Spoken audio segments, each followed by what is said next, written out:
I'm Zach Friedman and I'm Snowy Shi. So today we're going to talk about why we invest in Midwest market. I'm Zach Friedman.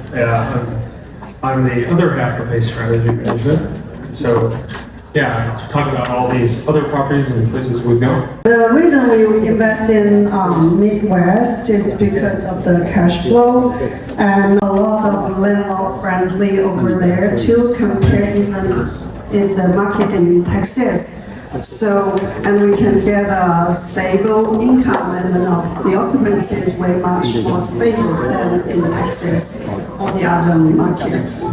Didn't hurt that I grew up there and knew it street by street too. So, not all the multifamily is equal to all anymore. A lot of, we already got a lot of information, in Texas market, we have a lot of new concessions coming up each month. So the supply is bigger than the demand in the market right now. But in the Midwest market, there are some places we still have some new construction, but compared to what we see in Texas market or Arizona or Florida, we have a very healthy supply over there. And the insurance over there is way much, we can... Very predictable. Yeah, we don't expect 100% or 200% increase the next year. After hurricane or fire. Yeah, and then also the taxes too. We can know in the next few years that what we need to pay in the property tax and rent growth. We still see some rent growth in our Cincinnati area or Kentucky properties, even in Mississippi. But we even need to lower our rent in Texas. So in our criteria, we like to see we see the income there. We don't like to just see the forma data that we get from our seller or the broker. We actually do our own due diligence over there to make sure that the income or the projection support the market. And we like to see that our DSCR is at least 1.25 or higher on our mortgage. And right now that we don't like to see any project that we need to do a lot of value add over there because we cannot predict the increase of the material and also the cost of the contractors. Value add's very funny now. What they'll call value add, an older property, what once was in their mid-teens might have been a 5 or 6 or 7K rehab, might be a 14K rehab now that you weren't expecting. So right now, this morning we were talking about right now we also see a lot of more competition in the Midwest market compared when we just started over there back in 2018. So, but still, compared to some of the market, we still can get we don't get a lot of competitions over there. Well, no, I get offers on the regular for a lot of our properties, but you can still actually find deals that, can size well for Fannie, Freddie Mac over there in Kentucky, Ohio, Mississippi, but you just gotta be selective.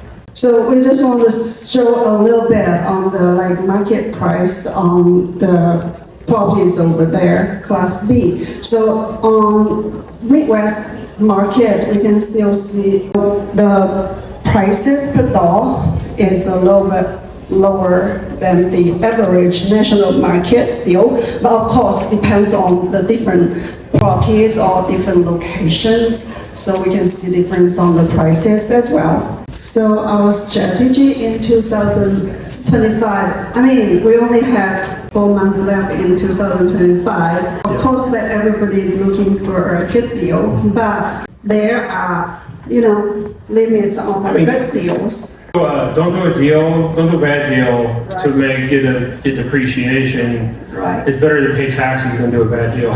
Yeah, just don't rush that you need a depreciation, and you just pick a deal and close the deal before the end of 2005, unless it's really a good deal. But I mean, like, right now, I literally was texting with a broker before this, there are deals that are probably good, and they're 2023, he's had it all for market, he's had over 70 registrations, not a single tour yet in a smaller market, but you might be able to get maybe even pick up in certain markets, a smaller looked over market, pretty much a brand new build for near a 7-cap in certain markets.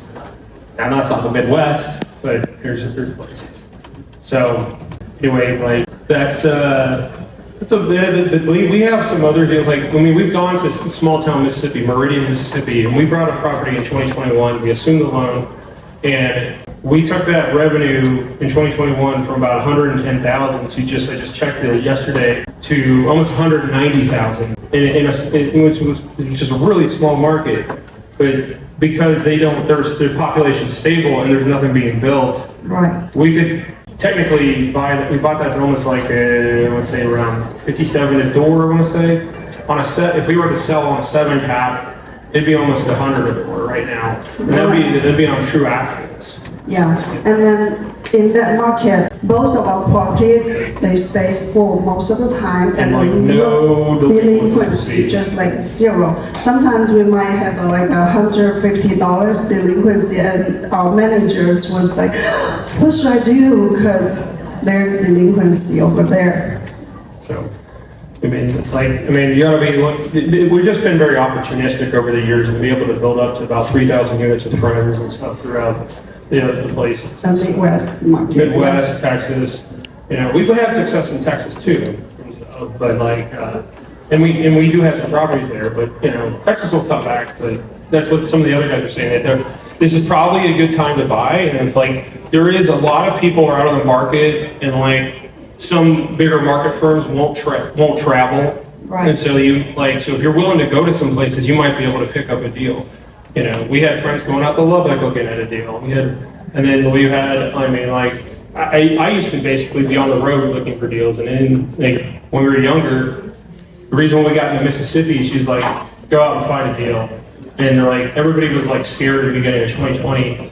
And we assumed a loan on a deal in Long Beach, Mississippi.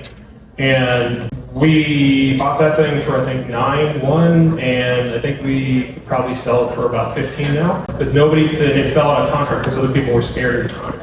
So this is another time, this isn't like COVID, but this is another time where people are scared to actually do a deal that makes sense. But you have to really dig down into the numbers.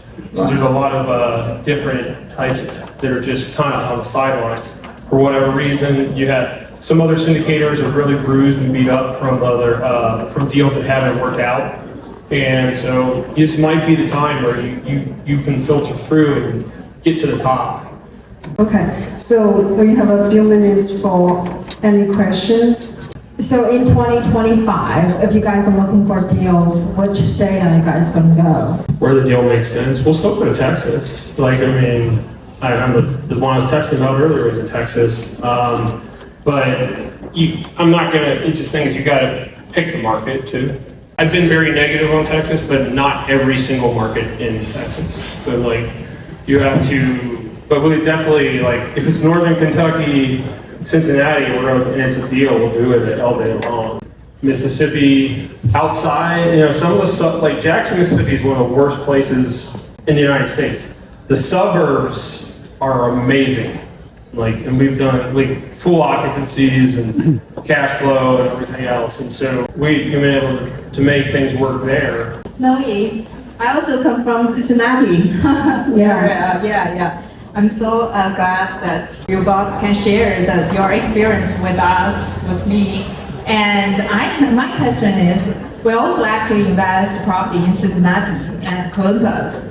But now we actually interested in Indiana state.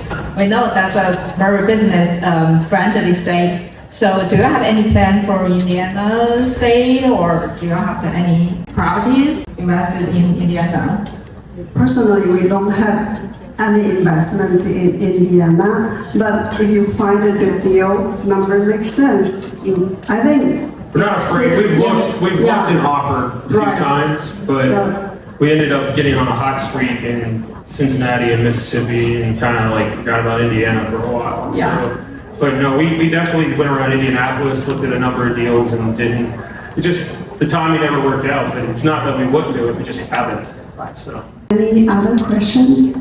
Okay, we have one more question. Hey, Snowy, it's Yvonne. Good seeing you here. I'm so amazed at how well you guys are still doing in this economy. And I have a final question for you.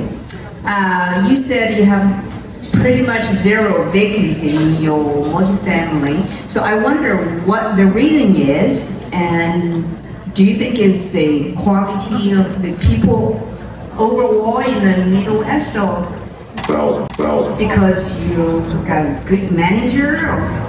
I think it's just that we do have some vacancy. Yeah. So I think that the was- market we were just talking about is that two of our properties in Mississippi, the population there, I think it's pretty stable and there's no new constructions coming out. I think we've just been able to pick in certain areas where they just haven't flooded the zone with new Right. construction. I know we don't have much time, but like Cincinnati, the topography doesn't lend itself to overbuilding because it's hilly. Mississippi, the builders, it doesn't make a whole lot of sense. And same for, but some places in northern Kentucky, all the same. So we've just been fortunate not to buy in areas where overbuilding's happened. Like, but in McAllen, Texas, that hasn't been the case, kind of thing. Yeah. So. Of course, we have great managers over there, the on-site team. And also, that makes a huge difference too. Your management, being on them, like being able to check all your properties.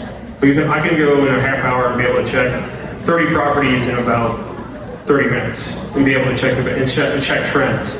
So if you have it all set up, you can be on it. Okay.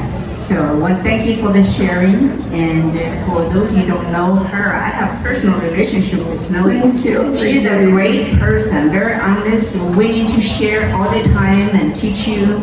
And she has 4 kids, full-time mom, full-time manager. Whatever you do, you're doing so great. I appreciate it. Thank you, Yvonne. Thank you.